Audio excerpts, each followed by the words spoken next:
सबसे पहले मेरी आवाज़ जहां तक पहुंच रही है, आसाम के सभी बोगाई गांव के सभी न्यू बोगाई गांव के सभी आदरणीय बुजुर्गों का, माताओं बहनों का, नौजवान दोस्तों का, किसान मजदूर भाइयों का, राजवंशी भाइयों का, आदिवासी भाइयों का, हमारी बहनों का, दुकानदारी करने वाले, नौकरी करने वाले, बिजनेस करने वाले, मजदूरी करने वाले, आप सभी आसाम के निवासियों का मैं क्रांतिकारी अभिनंदन करता हूं, आपको नमस्कार करता हूं, आपको प्रणाम करता हूं, आपको आदाब करता हूं।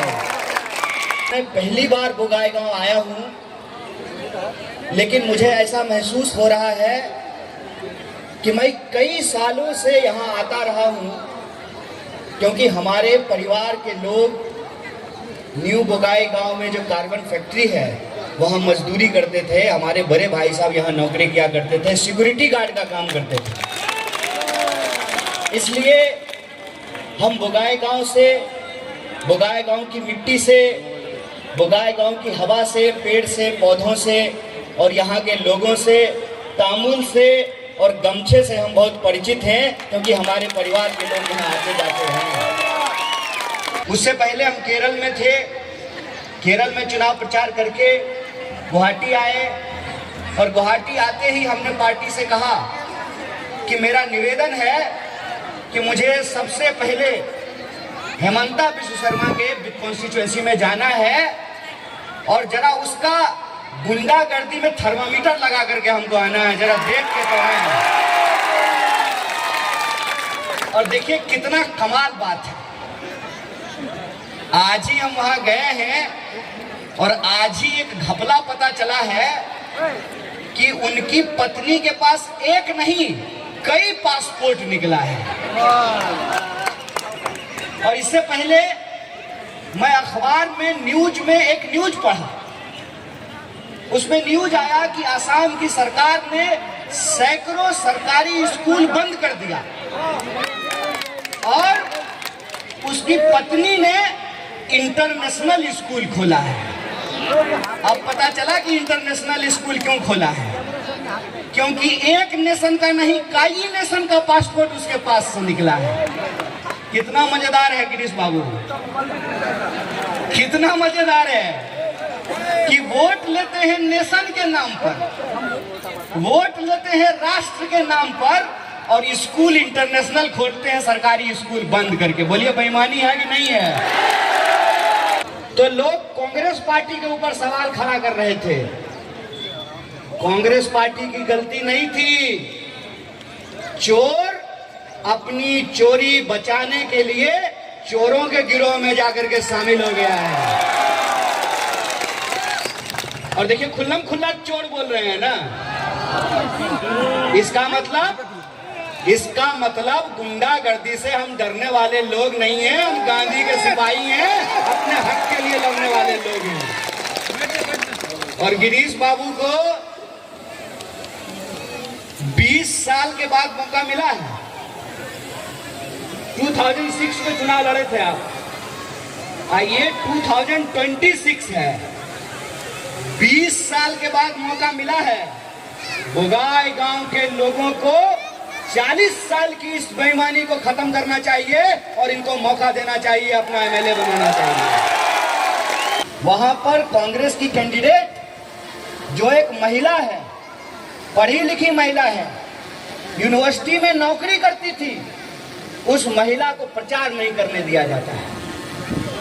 उसके गाड़ी को तोड़ देते हैं, उसके पीछे गुंडे घूमते हैं, उसको गलियों में, उसको घरों में, मोहल्लों में, कॉलोनियों में घुसने नहीं देते हैं, मारपीट करते हैं, रैली का परमिशन नहीं देते हैं, उसको तंग कर रहे हैं। लेकिन वो महिला इस चोर के खिलाफ झांसी की रानी की तरह लड़ रही है। इसीलिए हमने कहा कि इस बार असम का चुनाव सिर्फ सरकार बदलने का चुनाव नहीं है। अगर सिर्फ सरकार बदलने का चुनाव होता तो हम अपनी इतनी ताकत से, इतनी मेहनत से और इतनी हिम्मत से इस चुनाव को नहीं लड़ रहे होते। क्योंकि ये सरकार बदलने का नहीं, ये अहोम संस्कृति को बचाने का चुनाव है। इस बात को याद रखिएगा। पूरा का पूरा जो सिंडिकेट है, पहाड़ काट रहा है, खदान की चोरी कर रहा है, रेत चुरा रहा है, हर जगह पे गुंडागर्दी, कमीशन, भ्रष्टाचार, लूट, और सारा का सारा चोर इकट्ठा हो गया है और सारा का सारा चोर जाकर के भाजपा में शामिल हो गया है। और इस चोरों का सरदार जय शाह का पिताजी है, जानते हैं उसका नाम ना? हम आए तो हमको मीडिया के एक पत्रकार ने कहा कि घुसपैठिया का मुद्दा है। हम बोले सबसे बड़ा घुसपैठिया गुजरात से आया है, हेमंता बिश्व शर्मा के साथ उसको भी यहाँ से भगाने का जरूरत है। हमारे गांव के लोग, हमारे जिले के लोग बोगाई गांव में काम करते हैं, लेकिन फिर भी हम आपको कहते हैं कि बोगाई गांव की चीजों पर, आसाम की संपत्ति पर, आसाम के लोगों का पहला हक है और उसका हम समर्थन करते हैं, कांग्रेस पार्टी समर्थन करती है। ये जब गमछा हम पहनते हैं ना, तो फोटो शूट कराने के लिए नहीं पहनते हैं, रील बनाने के लिए नहीं पहनते हैं। ये गमछा जब हम अपने कंधे पे डालते हैं तो गांधी की तरह जब प्रतिज्ञा लेते हैं कि जान चली जाए तो चली जाए, जैसे गांधी ने अंग्रेजों से समझौता नहीं किया था, हम इस देश के संविधान को मिटने नहीं देंगे, इन चोरों के साथ कोई समझौता नहीं करेंगे। और राजवंशी लोगों का जो हक है, उनका जो स्टेटस है एसटी का, उसको दिलाने का काम कांग्रेस पार्टी करेगी। हम ये संकल्प लेते हैं। और बात सिर्फ एक जाति का नहीं है, बात सिर्फ एक जनजाति का नहीं है, बात इस देश में रहने वाले 140 करोड़ लोगों का है। बात आसाम में रहने वाली हर वो अहोमी जनता का है जिसकी अपनी पहचान है, जिसकी अपनी संस्कृति है। आज चुनाव में आकर के हेमंता बिश्व शर्मा को जय अहोम याद आ रहा है। जब स्कूल खोल रहे थे तब अहोम का नाम क्यों नहीं लिया? उसका नाम तो इंटरनेशनल रखा है। बच्चा इंटरनेशनल पढ़ेगा, चोरी करके माल इंटरनेशनल जमा किया जाएगा विदेशी खाते में। और विदेश में जुबिन दा की मौत हुई तो उनको अभी तक न्याय नहीं दिलाया गया है।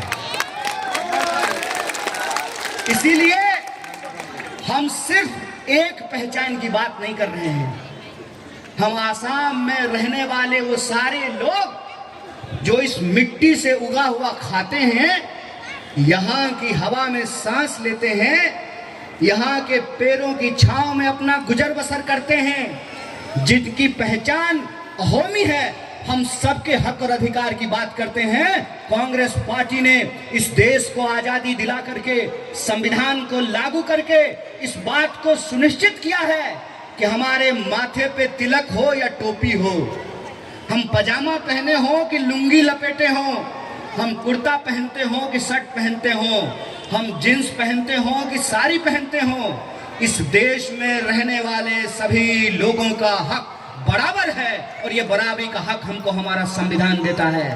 संविधान कहता है कि अगर आपके पास पक्का मकान है, आपके पास फॉर्च्यूनर गाड़ी है, तब भी आपका वोट एक होगा।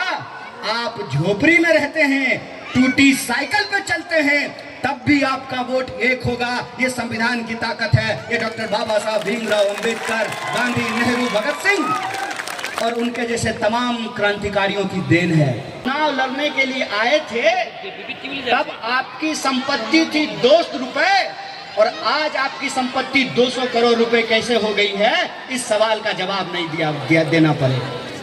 इस सवाल का जवाब नहीं देना पड़े कि आपका बच्चा तो विदेश पढ़ने के लिए चला जाता है, आपके पास पहले एक गाड़ी थी, अब आपके पास 50 गाड़ी हो गई है। आपके पास पहले एक मकान था, 50 मकान हो गया है। आपकी संपत्ति दिन दुगुनी रात चौगुनी बढ़ रही है, लेकिन किसानों को उनके फसल का दाम नहीं मिल रहा है, मजदूरों को मजदूरी नहीं मिल रही है, नौजवानों को शिक्षा नहीं मिल रही है और पढ़े लिखे नौजवानों को रोजगार नहीं मिल रहा है। मुझे बताइए, जब असम के लोगों को पढ़ने के लिए बाहर जाना पड़ता है और अपने ही देश में, अपने ही देश के लोग जब पूछते हैं कि चाइना से आए हो, तो मन में कितना अपमानित महसूस होना पड़ता है, कितना बुरा लगता है। इस बात को सोच करके बताइए।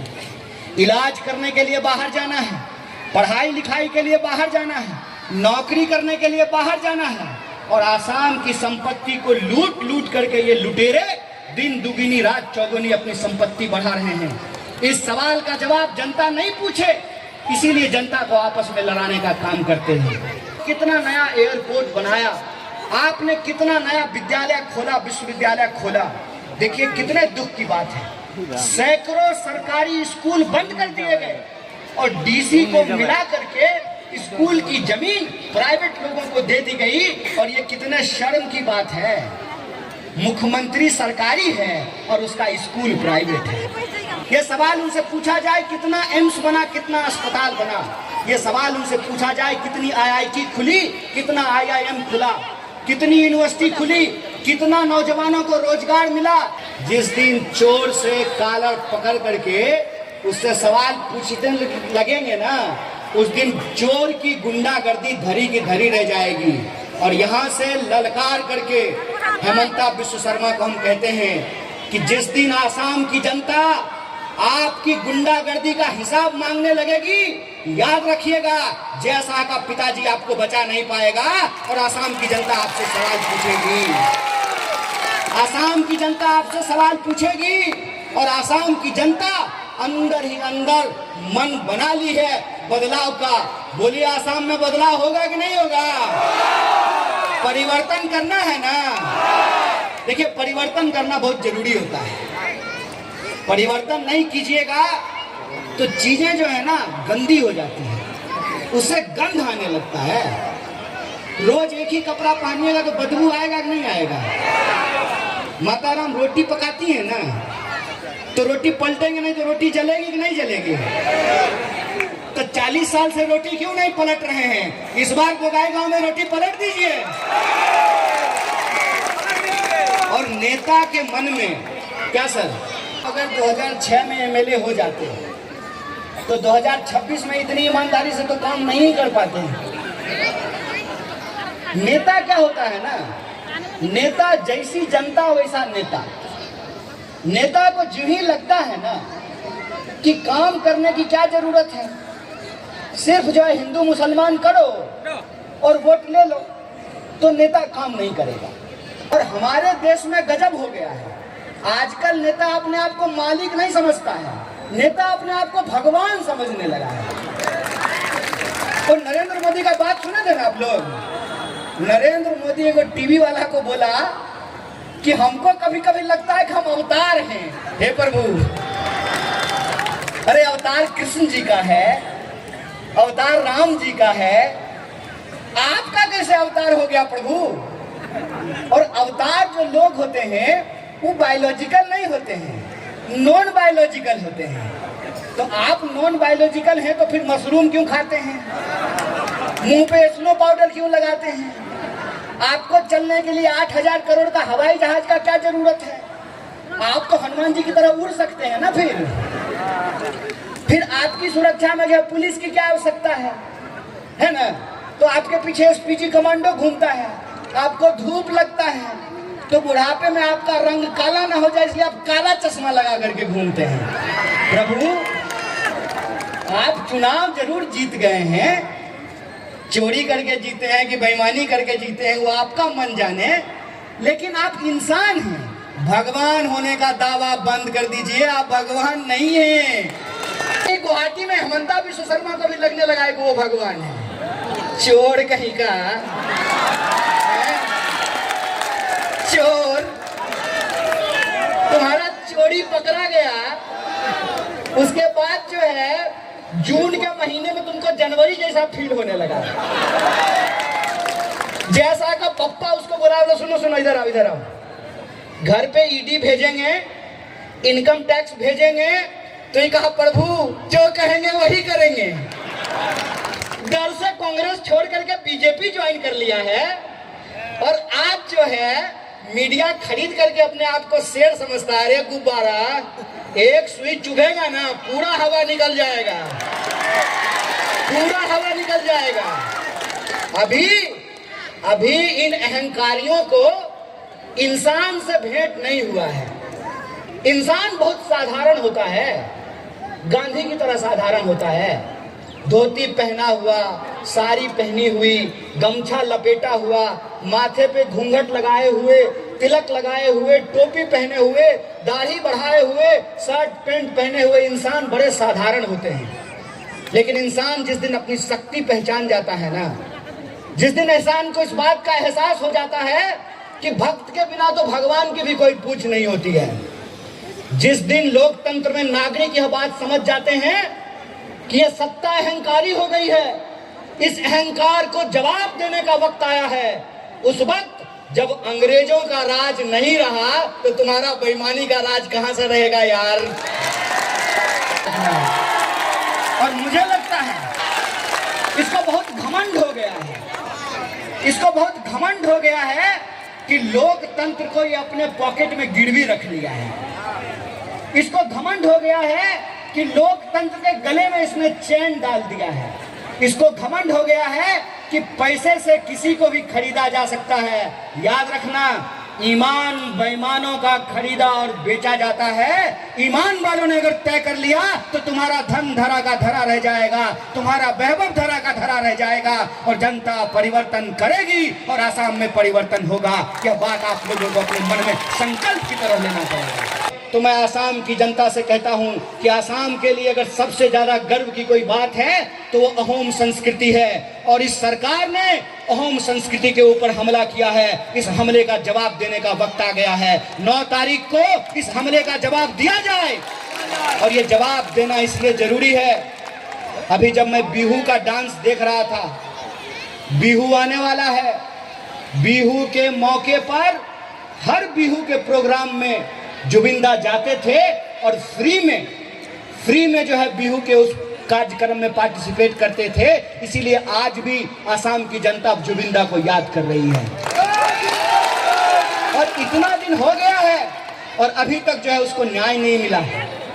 तो मालूम होना चाहिए वो कार्बन फैक्ट्री बंद हो गया है। नया फैक्ट्री खुलने का तो छोड़ दीजिए, जो फैक्ट्रियां चल रही थी वो बंद हो रहा है, लोगों को रोजगार नहीं मिल रहा है और दिन दुगुना रात चौगुना इनकी संपत्ति बढ़ती जा रही है। कोई ऐसा डिपार्टमेंट नहीं है जहां पे भ्रष्टाचार नहीं होता है। बोलिए, घुसखोरी चल रही है ना सब जगह, हर जगह भ्रष्टाचार हो रहा है ना, तो उसका जवाब लीजिएगा ना। तो 4 मई बीजेपी, 4 मई हम तो एजीपी के सपोर्टर को भी खुल्लम खुल्ला कांग्रेस के मंच से अपील करते हैं कि आपको अगर अहोम संस्कृति की चिंता है, आप जुबिंदा से प्यार करते हैं, तो हेमंता के साथ आपकी पार्टी का भले अलायंस हो, लेकिन बोगाई गांव में आपको जो है हमारे प्रत्याशी का समर्थन करना चाहिए और इनको वोट देना चाहिए। क्या कहते हैं, वोट दो, वोट दियो।